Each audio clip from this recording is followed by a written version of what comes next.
Hello, Mariel. How are you? A little bit nervous, ma'am. Shake it off. Ayan. Kailangan ilabas mo yan. Ilabas mo yung kaba. Medyo nalabas mo na ba, Mariel? Nakahinga ka na ba? Onti. Okay, now you're ready. Yes, I'm ready. Okay.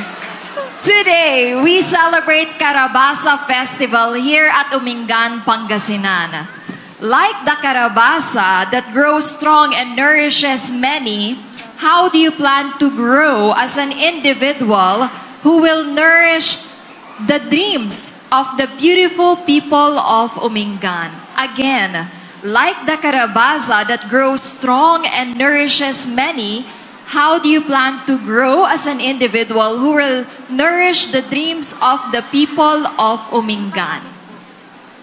In Tagalog daw po, Miss Emma. Meron po ba tayong version in Tagalog? Sige, kakayanin natin.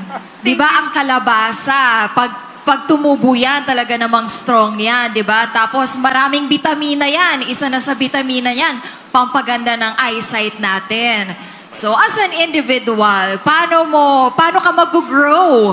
'Di ba? Para matulungan mo ang mga people dito sa Umingan na ma-achieve ang kanilang mga pangarap. Paano mo sila tutulungan?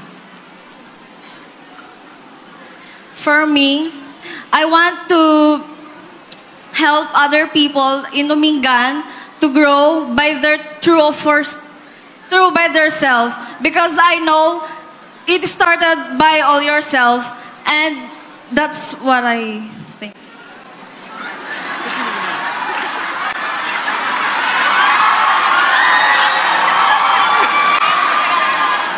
Tatagalog ko na lang.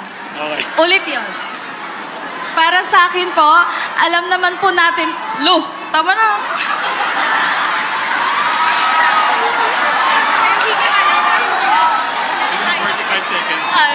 Oh, eto na, last na to. Yun na yun, ayoko na.